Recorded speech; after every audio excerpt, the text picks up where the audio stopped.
प्रिय विद्यार्थियों, famous Hindi channel में आप सभी का स्वागत है। आज हम कक्षा 10 यूपी बोर्ड के लिए हिंदी विषय के अंतर्गत काव्य खंड में पूछे जाने वाले काव्य सौंदर्य के तत्व को लेकर उपस्थित हुए हैं। इसमें आपसे रस, छंद और अलंकार 3 पूछे जाते हैं। तो तीनों में से आज हम केवल रस पर चर्चा करेंगे। रस साधारण भाषा में आप कह सकते हैं, रस का मतलब आनंद होता है। यह आनंद कहाँ से प्राप्त होता है, आइए देखते हैं। रस कविता, कहानी, उपन्यास। कविता, कहानी, उपन्यास आदि को पढ़ने सुनने से एवं नाटक आदि को देखने से जिस आनंद की अनुभूति होती है उसे रस कहते हैं। रस काव्य की आत्मा होती है। ये हमारे आचार्यों ने बताया है कि जो रस होता है यह हमारे काव्य की आत्मा होती है। तो अगर कोई आपसे पूछता है रस किसे कहते हैं, तो आप आसानी से कह सकते हैं कि कविता, कहानी, उपन्यास आदि को पढ़ने सुनने से एवं नाटक आदि को देखने से जिस आनंद की अनुभूति होती है उसे रस कहते हैं। रस काव्य की आत्मा होती है। भरत मुनि ने अपनी पुस्तक नाट्य शास्त्र में लिखा है। ये पूछा जाता है 1 नंबर वाले में कि नाट्य शास्त्र किसकी रचना है, तो भरत मुनि का है। भरत मुनि ने ही इन रसों के उत्पत्ति जनक माने जाते हैं। तो यह भी आपसे पूछा जाता है कि किसके अनुसार ये 9 रस बताए गए हैं या रस के जन्मदाता कौन है, तो आप भरत मुनि लिख सकते हैं। तो भरत मुनि ने नाट्य शास्त्र में लिखा है, विभावा अनुभावा व्यभिचारी संयोगाद रस निष्पत्ति। विभावा अनुभावा व्यभिचारी संयोगाद रस निष्पत्ति, यानी विभाव, अनुभाव और व्यभिचारी भावों के संयोग से रस की निष्पत्ति होती है। अब रस के अंग कितने होते हैं, आइए देखते हैं। रस के अंग होते हैं 4। नंबर 1 अस्थाई भाव, विभाव दूसरा, तीसरा अनुभाव और चौथा संचारी भाव। अब आइए देखते हैं अस्थाई भाव किसे कहते हैं। तो यह है हमारा पहला अस्थाई भाव, सहृदय। अब सहृदय के हृदय में जो भाव अस्थाई रूप से विद्यमान होते हैं उन्हें अस्थाई भाव कहते हैं। अब आप सोच रहे होंगे सहृदय क्या होता है, तो सहृदय का मतलब होता है पाठक या श्रोता, यानी जिसके हृदय में अस्थाई भाव जाग रहा है। हम हुए, आप हुए, जो भी नाटक देखते हैं, कहानी सुनते हैं, पढ़ते हैं, उनके मन में तो कुछ भाव उत्पन्न होता है, तो वही सहृदय होता है। यानी पाठक या श्रोता, पढ़ने वाला या सुनने वाला, यही सहृदय होता है। तो सहृदय के हृदय में, उसके मन में जो भाव अस्थाई रूप से विद्यमान होते हैं उन्हें अस्थाई भाव कहते हैं। जैसे आप जा रहे हैं रास्ते में और शेर आ गया, तो शेर को देख करके भय उत्पन्न हो जाता है। तो यह भय हमारा अस्थाई भाव होता है। वह अपने आप जागृत हो जाता है, सोई हुई अवस्था में रहता है और जैसे अवसर मिलता है वैसे ही वह जागृत हो जाता है। तो यह हमारा अस्थाई भाव होता है। आगे चलते हैं। प्राचीन भारतीय आचार्यों ने अस्थाई भाव 9 माने हैं, और आचार्य जो हमारे भारत के हैं वह 9 अस्थाई भाव माने हैं। उन्हीं के आधार पर 9 रस माने जाते हैं। तो आइए देखते हैं अस्थाई भाव और रस। पहला अस्थाई भाव है रति। रति को आप प्रेम भी कह सकते हैं, रति या प्रेम। यह श्रृंगार रस को उत्पन्न करता है। रति या प्रेम से श्रृंगार रस होता है, यानी श्रृंगार रस का अस्थाई भाव रति या प्रेम। फिर दूसरा है हास। हास माने होता है हंसी, आप इसको हंसी भी कह सकते हैं। यह स्थाई भाव है हास्य रस का। हास्य रस का स्थाई भाव हास। फिर है शोक। शोक कर्म रस का स्थाई भाव है। फिर है क्रोध। क्रोध स्थाई भाव है रौद्र रस का। फिर इसके बाद उत्साह है। उत्साह है वीर रस का। भय है भयानक का जुगुप्सा यानी कि घृणा, बीभत्स रस का है विस्मय यानी आश्चर्य, ये अस्थाई भाव है अद्भुत रस का। फिर इसके बाद निर्वेद है, निर्वेद या वैराग्य भी आप कह सकते हैं, ये शांत रस का अस्थाई भाव है। अब आइए देखते हैं दूसरे अंग को, विभाव। यह विभाव क्या होता है? तो विभाव वह होता है जिसके कारण सहृदय यानी पाठक या श्रोता को रस प्राप्त होता है। वह कारण जिसके कारण रस प्राप्त होता है वह हमारा विभाव कहलाता है। यह दो प्रकार के होते हैं, आलंबन विभाव और उद्दीपन विभाव। आलंबन विभाव में जिस व्यक्ति या वस्तु को देखकर मन में अस्थाई भाव जागृत होता है, जैसे मान लीजिए हम शेर को देखे तो हमको भय अस्थाई भाव जागृत हुआ, तो शेर हमारा हो गया आलंबन। अब दूसरा है उद्दीपन विभाव। उद्दीपन का मतलब होता है आलंबन विभाव के द्वारा जागृत अस्थाई भाव को जो उद्दीप्त कर देता है, उद्दीप्त मतलब और बढ़ा देता है, तेज कर देता है, उसे उद्दीपन विभाव कहते हैं। जैसे शेर को देख करके हमको भय लगा, डर लगा, और जब शेर, तो ये हमारा आलंबन हो गया शेर, और अगर शेर गरजने लगा, दहाड़ने लगा, तो हमारा ये जो आलंबन है यानी अस्थाई भाव है वो हमारा तेज हो जाता है। शेर का गरजना क्या हो गया? हमारा उद्दीपन हो गया। अब अगला चलते हैं अनुभाव। अनुभाव क्या होता है? अनुभाव में अस्थाई भाव के जागृत होने पर आश्रय, आश्रय कौन होता है? जिसके मन में भाव जागृत होता है, हम हुए, आप हुए, पाठक हुआ। तो अस्थाई भाव के जागृत होने पर आश्रय की बाह्य चेष्टाओं को, जो हमारा शरीर कुछ हरकत करने लगता है, उसे अनुभाव कहते हैं। जैसे कांपना, शेर को देखे तो डर लगा तो हमारा शरीर कांपने लगा, या शेर गरजने लगा तो हमारे रोंगटे खड़े हो गए, पसीने से हम तर हो गए, हक्का बक्का रह गए, तो ये सब हमारा अनुभाव कहलाता है। अगला है संचारी भाव। अस्थाई भाव के जागृत होने पर आश्रय के मन में उठने वाले अस्थिर मनोभावों को संचारी भाव कहते हैं। जैसे मान लीजिए डर लगता भी है और नहीं भी लगता है, तो यह भाव हमारे पानी के बुलबुले की भांति होते हैं, कभी बनते हैं और कभी बिगड़ जाते हैं। तो ये हमारा अस्थाई भाव कहलाता है। इनकी कुल संख्या 33 होती है। जैसे हर्ष हुआ, ग्लानि, लज्जा, चिंता, चपलता, शंका, स्मृति, उत्सुकता आदि, ये सब अस्थाई भाव के संचारी भाव के अंग हैं। अब आइए हम चलते हैं हास्य रस पर, जो कि परीक्षा में आपसे यही पूछा जाएगा। हास्य रस ये आपसे पूछा नहीं जाएगा, लेकिन आपको स्पष्टीकरण लिखने के लिए उसे समझना जरूरी था, इसलिए हम बताए हैं। अब आगे देखिए हास्य रस। हास्य रस किसे कहते हैं? परिभाषा इसका, किसी व्यक्ति के विकृत रूप, विकृत मतलब बिखरा हुआ, उल्टा पलटा रूप, आकार, वेशभूषा आदि को देखकर हृदय में जो विनोद का भाव उत्पन्न होता है वही हास्य या हंसी कहलाता है।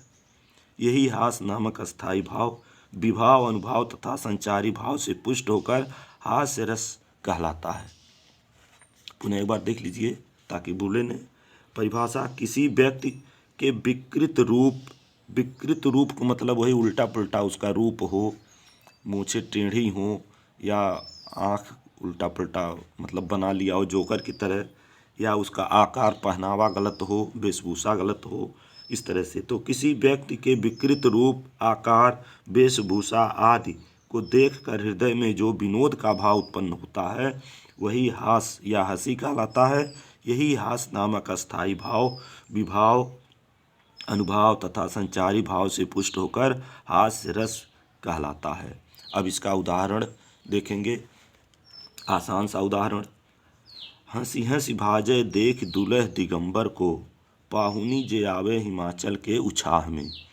ये आपका उदाहरण हो गया। स्पष्टीकरण इसमें देख लीजिए। स्पष्टीकरण में यही जो रस के अंग अभी बताए गए उन्हीं को लिखना है। अस्थाई भाव, तो हास्य रस का अस्थाई भाव हास है या हंसी। विभाव में दो हो जाते हैं, आलंबन और उद्दीपन। तो आलंबन हो गया जिसके कारण हंसी आ रही है, तो यहाँ महादेव जी हैं, उनकी शादी हो रही है, उन्हीं के शादी में लोग हंस हंस करके इधर उधर घूम रहे हैं, क्योंकि महादेव के साथ उनके गण रहते थे और महादेव नंग दिड़ंग हैं। शरीर में भस्म पोते हुए हैं, तो इस नाते महादेव जी के देख करके हंसी आ रही है। कारण हो गए महादेव जी। उद्दीपन, विलक्षण वेशभूषा, उनके पहनावे को देख करके लोगों को हंसी आ रही है और उनकी हंसी बढ़ जा रही है, तो ये हमारा विलक्षण वेशभूषा उद्दीपन हो गया। अनुभाव, स्त्रियों का हंसना, अब उनको देख करके स्त्रियां हंस रही हैं, भाग रही हैं, तो ये हो गया अनुभाव। फिर उसके बाद संचारी भाव, संचारी भाव हो गया भय, यानी डर भी लग रहा है, हर्ष खुशी भी हो रही है, और चपलता यानी चंचलता भी वहाँ आ रही है। अब अन्य उदाहरण और देख लीजिए, क्योंकि कभी कभी पूछता है परीक्षा में, आपसे परिभाषा नहीं पूछेगा, पूछ लेगा इसमें कौन सा रस है, तो आप इसको बता सकते हैं या इसी उदाहरण को याद कर सकते हैं आप। पहला है शीश पर गंगा हंसे, भुजन भुजंगा हंसे, हास ही को दंगा भयो नंगा के विवाह में। यह भी महादेव की शादी हो रही है, उनके सिर पर गंगा हंसती हैं, इस तरह से ये आप पढ़ सकते हैं। अगला है पूछत ग्राम बधू शीशो, कहो सांवरे से सखी रावरे को हैं। ये आपके तुलसीदास द्वारा रचित जो बनपद पर है उसमें से है, ये भी आप याद कर सकते हैं। अगला है जय दिस बैठे नारद फूली, सो दिस तेह न बिलो की फूली। ये भी आपका उदाहरण अच्छा है, छोटा है, याद कर सकते हैं। या पूछ लिया गया आगे चना गुरु मात दय ते, लय तुम चाप चा भी हमें नहीं दीने। इसमें भी आपका हास्य रस है। अगर यह लाइन दे दिया जाता है और पूछ लिया जाता है कि इसमें कौन सा अलंकार रस है, तो आप इसमें लिख सकते हैं हास्य रस है। और अगला उदाहरण है पुनि पुनि मुनि उकसाही अकुलानी, देखी दशा हरि गन मुस्कानी। यह भी आपका हास्य रस का उदाहरण है। अगला एक और आसान सा उदाहरण है नाना वाहन नाना वेशा, बिहसे शिव समाज निज देखा, को मुखहीन विपुल मुख काहू, बिन पद कर कोहू बहुभाऊ बाहू। ये भी आपका वही महादेव वाला लाइन है। ये भी आप उनके विवाह की बातें हैं, तो यह भी आप याद कर सकते हैं, आसान है। फिर एक देख लीजिए मातः पितः उरिन भय नीके, गुरु ऋण रहा सोच बड़ जी के। ये भी आपका हास्य रस का उदाहरण है। तो इस तरह से हास्य रस का उदाहरण आपका अनेक हो गए और उसमें से कोई न कोई आपको बोर्ड परीक्षा में ज़रूर मिल जाएगा 1 नंबर वाले में। अब आइए चलते हैं दूसरा जो हमारा रस है करुण रस। इसकी परिभाषा देख लीजिए प्रिय वस्तु तथा व्यक्ति के नाश या अनिष्ट से हृदय में उत्पन्न क्षोभ से, क्षोभ मतलब दुख, क्षोभ से शोक उत्पन्न होता है। यही शोक नामक अस्थायी भाव जब विभाव अनुभाव तथा संचारी भाव से पुष्ट हो जाता है तब करुण रस दशा को प्राप्त होता है। पुनः एक बार देख लीजिए प्रिय वस्तु तथा व्यक्ति के नाश या अनिष्ट होने से हृदय में उत्पन्न क्षोभ से शोक उत्पन्न होता है। यही शोक नामक अस्थायी भाव जब विभाव अनुभाव तथा संचारी भाव से पुष्ट हो जाता है तब करुण रस प्राप्त होता है। इसका एक छोटा सा और परिभाषा आप देख लीजिए ताकि कोई भी आप लिख सकें।